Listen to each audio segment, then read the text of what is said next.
les entretiens des patriotes. Bonjour à tous. Coup de poignard, siège, assaut, insulte, exclusion, décomposition. La folle journée des LR et de Marion. Mais recomposition ? Avant de répondre à cette question et traiter de nombreux sujets d'actualité, vous connaissez le rituel sur cette chaîne. Je commence toujours mon entretien par remercier ceux qui m'ont permis de le produire, car ils m'ont financé à l'aide des merci rémunérateurs. Et aujourd'hui sont à l'honneur des fidèles parmi les fidèles: Thierry V, AH Bretagne, Bernard Toussaint, Crisis, Philippe Bohen, Yann Penaud et Caustic. Merci à eux du fond du cœur. Et puis je tenais à vous remercier pour votre soutien inconditionnel. Oui, il faut militer plus que jamais pour faire tomber cette Macronie. Alors, on n'hésite pas pour soutenir la réinformation, on lève le petit pouce, on diffuse sur d'autres réseaux sociaux et on écrit de gentils messages. Pour bien comprendre la crise actuelle, rien de tel qu'une bonne vieille carte électorale. Cette dernière nous est présentée par Libération, c'est pour cette raison que la couleur marron, qui n'est pas très valorisante, est celle du Rassemblement national. Qu'est-ce que l'on constate ? Eh bien que le Rassemblement national est très majoritaire dans la France périphérique. Par contre, dans les centres urbains, c'est plutôt la gauche. Où se trouvent les macronistes ? Eh bien, nulle part. Et lorsqu'on prend par département, cela donne cette carte que je vous ai déjà présentée avec l'analyse de notre ami Nicolas Mirkovic. Cette carte illustre à merveille le phénomène de France périphérique décrite par Christophe Guilly. L'élite parisienne ne vit pas dans le même pays que les autres Français. C'est pour cette raison qu'aux législatives, d'après la projection des européennes que je vous ai présentée à travers ces cartes, les macronistes et les LR sont menacés ni plus ni moins de disparition. Sur la base des résultats du 9 juin, 536 duels sur 577 pourraient opposer le Rassemblement national au parti de gauche du Front populaire. Les élections ne sont pas de même nature, les modes de scrutin sont différents. On ne peut donc pas entièrement transposer les résultats des européennes du 9 juin aux législatives des 30 juin et 7 juillet. Les députés remettant leur mandat en jeu, la photo à l'échelle des 577 circonscriptions, n'en est pas moins intéressante. Fort de son avance sur toutes les autres listes, celle de Jordan Bardella est arrivée en tête dans 457 circonscriptions, soit 8 sur 10. Les autres se répartissent entre Manon Bry, 48, Valérie Hayé, 39, Raphaël Glucksmann, 30, François-Xavier Bellamy, 2 et Marion Maréchal, 1. D'où cette carte de France monochrome que je vous ai présentée. Pour rappel, le Nouvel Obs avait publié un sondage il y a quelques mois, en cas de législative anticipée, montrant que le Rassemblement national pourrait obtenir la majorité absolue avec plus de 305 sièges. Il se trouve que depuis ce mois de mars, le Rassemblement national a progressé dans les sondages. C'est-à-dire que cette hypothèse devient la plus probable. C'est ce qui explique la crise chez les LR. Législative 2024, Éric Ciotti est exclu des LR par le bureau politique du parti. Décomposition des LR. Et nous retrouvons tous ces LR que nous détestons tant, excluant Éric Ciotti. Tous les caciques LR tentent un coup d'État contre Ciotti, la déliquescence finale d'un parti de notables ayant tout trahi depuis 30 ans. Éric Ciotti a été exclu des Républicains à l'unanimité par un bureau politique du parti. Nous avons donc assisté en direct à la télévision à ce qu'on appellera une révolution. Oui, c'est bien une révolution et je m'expliquerai sur ce terme dans un instant. Mais qu'elle fut grotesque, pitoyable et honteuse. Vous imaginez que ces frondeurs étaient tous les cadres LR, pro-européistes, pro-Macron, les traîtres dans toute leur splendeur, et qui essayaient de rentrer dans le siège contre toute légalité. Et contre qui ? Eh bien, contre Ciotti, qui essaie de maintenir ce qui reste de gaullisme chez les LR. Vous allez me dire, pas grand-chose, certes. Et puis, quelle farce, phrase assassine, siège des LR, où on essaie d'entrer la clé pour entrer de force. Vous imaginez que les réseaux sociaux s'en sont donnés à cœur joie avec une foule de parodies en direct du siège des Républicains. « Rends-toi, Ciotti, tu es fichu !» Mais attention, Éric Ciotti est un fin renard. La réponse du président des LR.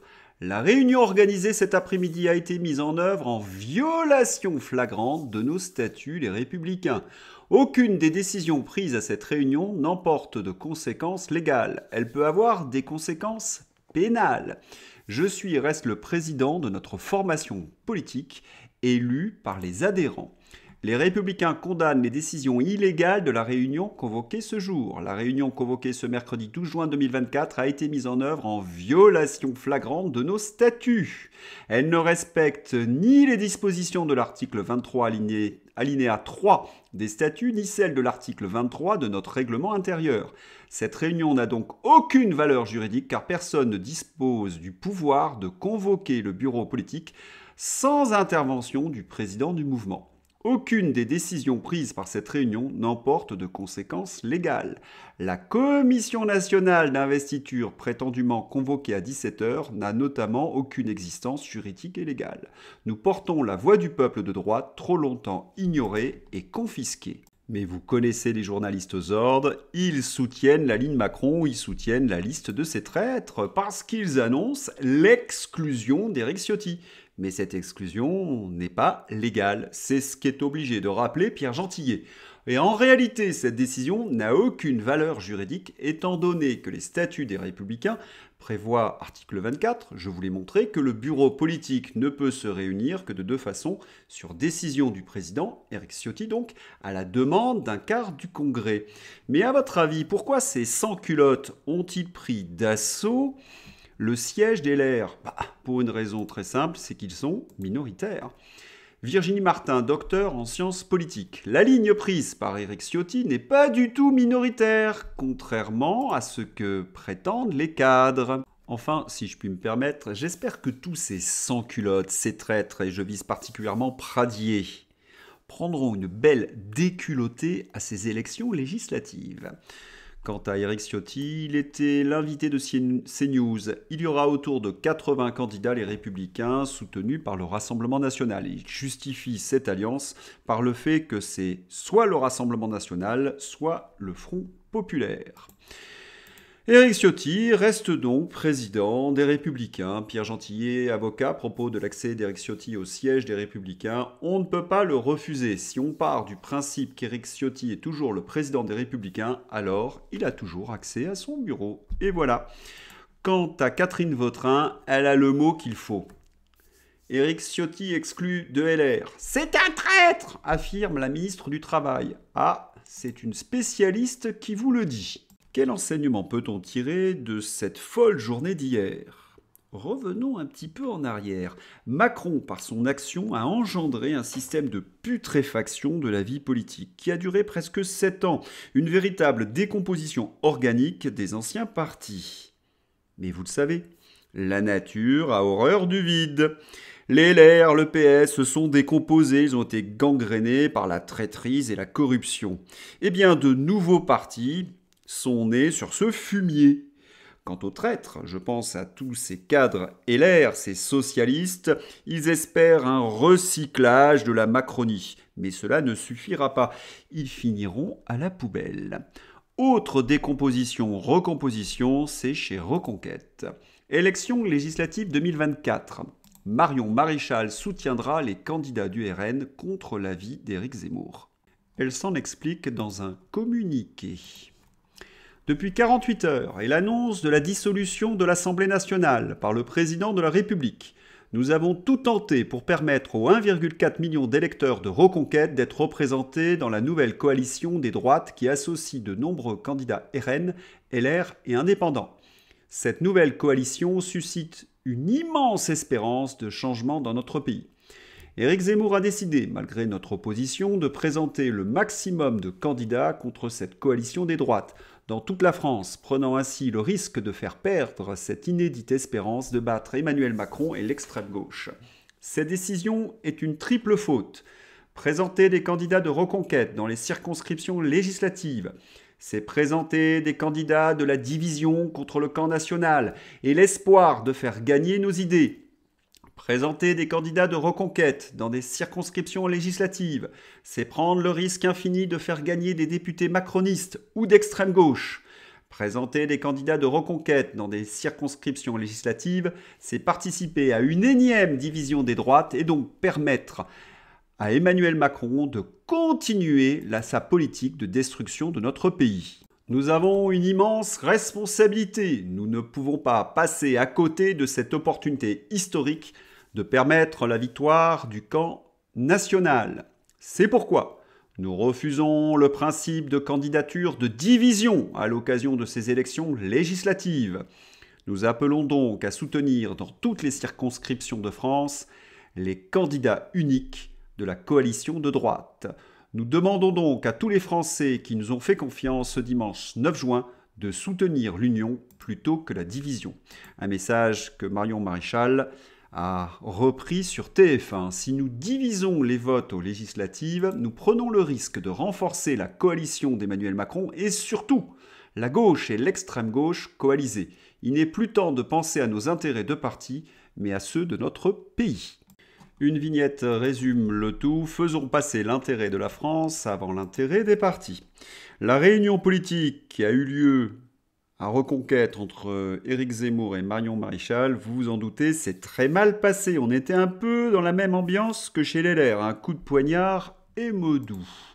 Règlement de compte à Hockey Choral. Non, chez Reconquête. Une réunion extraordinaire du comité exécutif de Reconquête se tient à 16h au siège du parti. Elle ne s'éternisera pas tant la violence semblait inévitable. C'est votre faute si l'alliance ne s'est pas faite. Débrouillez-vous, fulmine Marion Maréchal devant Éric Zemmour et Sarah Nafo, avant d'envoyer au président de Génération Z, Stanislas Rigaud, si tu n'es pas élu, tu ne peux t'en prendre qu'à toi-même et à tes petits copains qui ont balancé des offres à la presse pour saboter ma campagne, selon plusieurs cadres présents dans la grande salle de réunion, laissant le jeune zémouriste bouche bée. Réponse cinglante d'Éric Zemmour. Bah, casse-toi. Elle ne sera pas restée 5 minutes. Un poids lourd du parti lance à Sarah Nafo. Écoute ma cocotte, redescends d'un étage. Ce n'est pas toi qui vas nous apprendre à faire de la politique. Elle répond, c'est une menace. Au bout de 10 minutes, Guillaume Pelletier et Nicolas B quittent à leur tour la table, raccompagnés par la sécurité entre la masse des journalistes. Le divorce est acté. L'avenir du parti incertain. Marion Maréchal aura tout tenté pour réunir toutes les droites, en vain pour l'instant. Et la division s'étale au grand jour. Donc Marion Maréchal, Nicolas B et Guillaume Pelletier sont exclus de Reconquête, a annoncé Éric Zemmour sur BFM TV. Gilbert Collard, qui a été un soutien de Reconquête. Marine a eu la peau de Reconquête. Attention, constante de la vie politique. On ne sait jamais comment les choses évoluent, mais dans le chaos général, Reconquête est chaos. Ce qui est ahurissant, c'est la brutalité de la rupture. Et lorsque l'on demande aux militants ce qu'ils en pensent, consultation du Figaro, eh bien la très grande majorité, à plus de 75%, approuve Marion Maréchal. Fred Le Gaulois. Ne comptez pas sur moi pour critiquer le Rassemblement National, le RN, Reconquête, l'UPR, les Patriotes, Debout la France. Non, à un moment donné, l'intérêt supérieur de la France devra nous unir. Car en face, il faut regarder qui compose le Front populaire. Les investitures, la répartition des circonscriptions, 229 sont réservées à la France insoumise, c'est-à-dire à une extrême gauche qui ne respecte pas la légalité. 175 sont réservées aux socialistes. Vous savez, c'est pro-Van der Leyen, c'est pro-atlantiste, c'est pro-Big Pharma. 92 sont réservés aux Verts, pro-européistes, pro-atlantistes, pro-Big Pharma. Ce sont donc ces députés que vous voulez à l'Assemblée nationale. Quant aux militants de ce Front populaire, eh bien, on les connaît bien. Le Front populaire version 2024, c'est-à-dire des antifas qui cassent tout et qui n'hésitent pas à écrire des choses, comment dirais-je, inadmissibles. Les militants Front populaire attaquent spécifiquement les associations catholiques. Lyon, le local des associations familiales catholiques de France, saccagé par les manifestants anti-RN du Front populaire et recouvert du slogan « Anti-France vaincra ». Le message, il me semble, est on ne peut plus clair. Vous avez donc des militants de la France insoumise, du Front populaire, qui détestent la France et son histoire, leur patrie, mais ils prétendent la gouverner. Oh, il y a de la cohérence au Front populaire. Et partout où passent ces barbares, c'est la désolation. Bonjour, Olivier Faure. Plus près de chez nous cette nuit, vos amis ont manifesté contre l'extrême droite en saccageant les rues, et notamment un commissariat qui venait d'être refait. Vous approuvez ou c'est seulement leur nature superficielle? Il n'y a pas seulement à Lyon, mais également à Bordeaux. Tag, vitres brisées, une manifestation contre le Rassemblement national fait des dégâts à Bordeaux. Les antifascistes qui se comportent comme des fascistes. Rien de nouveau sous le soleil. Ils voudraient faire monter le Rassemblement national qu'ils ne s'y prendraient pas autrement. Mais est-ce que ce n'est pas leur projet, justement? Regardez qui vient.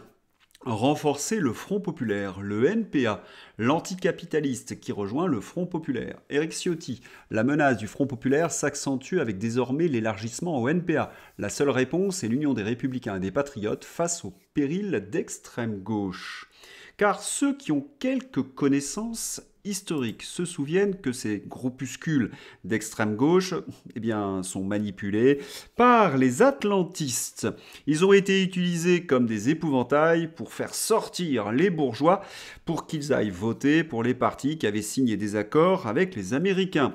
Rappel, la bande à Bader en Allemagne, Cohn-Bendit en France ou les Brigades Rouges en Italie. Oui, pour faire voter la fameuse démocratie chrétienne qui aujourd'hui est représentée par Emmanuel Macron.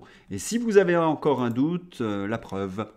On s'est fait bannir cette photo de TikTok, autant la faire tourner ici. Jordan, qu'il se barre de là. J'en profite pour rappeler que Street Press et sa com niveau SECPA doivent tout à l'argent public et à George Soros.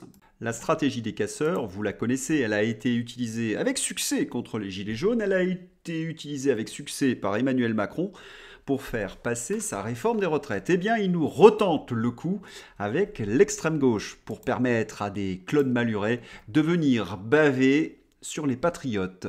Claude Maluret renvoie dos à dos l'extrême droite et l'alliance de la gauche. Ce sont tous des totalitaires, nous dit-il, des extrémistes, des populistes, des antidémocrates. Manquez plus que lui, nous dit Béatrice Rosen, pour que la journée soit parfaite. Son one-man show est en rodage, on sent que ça peine un peu. Le clou du spectacle, c'est le sketch sur le totalitarisme. Lui qui veut un parti unique, lui qui prêchait pour une vaccination obligatoire, y compris des enfants, lui qui a fait suspendre des soignants pendant 600 jours, sans salaire, lui qui les a traités de pire que des criminels sans base scientifique, lui qui a insulté ses compatriotes à tant de reprises avec un mépris et une morgue signature des pires macronistes. Lui qui soutient un parti qui a semé le malheur et la destruction du pays. Ça ose tout. Et c'est vraiment leur marque de fabrique, la propagande la plus honteuse, la plus décomplexée. On n'arrive même pas à trouver les mots justes pour parler de ces Malurés ou ces Darmanin. Darmanin était l'invité hier de TPMP. La plus belle politique sociale, c'est Emmanuel Macron qui l'a faite. On se rappelle l'épisode des Gilets jaunes, on se rappelle la retraite à 64 ans, ils attaquent l'assurance chômage et Darmanin ose tout. Quant à Béatrice Rosen, elle énumère le bilan catastrophique sur tous les sujets de ce gouvernement. Système social en déconstruction, record de dette, plus 1000 milliards, record de déficit commercial, record des prélèvements obligatoires, record des défaillances des entreprises françaises battues en 2024. Paupérisation accentuée, inflation, décrépitude des services publics, fracturation de la société sans précédent, insécurité, barbarie dans la société, recul de toutes les libertés fondamentales, destruction du corps diplomatique, etc., etc., etc. Mais la palme du toupet de la propagande XXL revient bien évidemment à Emmanuel Macron qui était en conférence hier. Les extrêmes montent, car dès qu'il y a un fait divers, il est monté en épingle. Les gens sont devant la télé et les réseaux sociaux. Sortir cela, après Lola, Thomas, les émeutes, sans provoquer un scandale. Emmanuel Macron nous refait le coup du sentiment d'insécurité. Pourtant, Dupond-Moretti dit exactement l'inverse sur BFM TV. Éric Dupond-Moretti, je veux qu'un mineur, s'il commet un fait grave, puisse être placé en détention immédiate. Je me demande s'il ne faudrait pas nommer ce type ministre de la Justice. Franchement, c'est un vent de panique qui souffle sur les macronistes. Car enfin, comment peut-on dire de telles énormités, de tels mensonges? Oui, il tente le tout pour le tout. Un peu comme Monsieur Duss. Vous savez, sur un malentendu, cela peut passer. Mais voilà, il s'obstine. Macron envisage 3 interventions par semaine jusqu'aux élections. Oui, 3 doses par semaine. Mais est-ce qu'il n'y a pas un conseiller en communication qui peut expliquer à Emmanuel Macron que les Français le détestent et que plus il passe dans les médias et plus son camp perd dans les sondages? Parce que sa petite comédie finit par lasser. Pour conclure son discours, Emmanuel Macron promet de gouverner différemment avec respect. Allez, cette vignette sera notre page fantaisie du jour. Et là, je me pose une question. Les gars du Gorafi, en fait, c'est Emmanuel Macron qui crée les nouvelles, parce que celle-là, il fallait quand même l'oser. J'espère que vous avez apprécié ce journal. Je vous souhaite une excellente journée. À bientôt. Au revoir.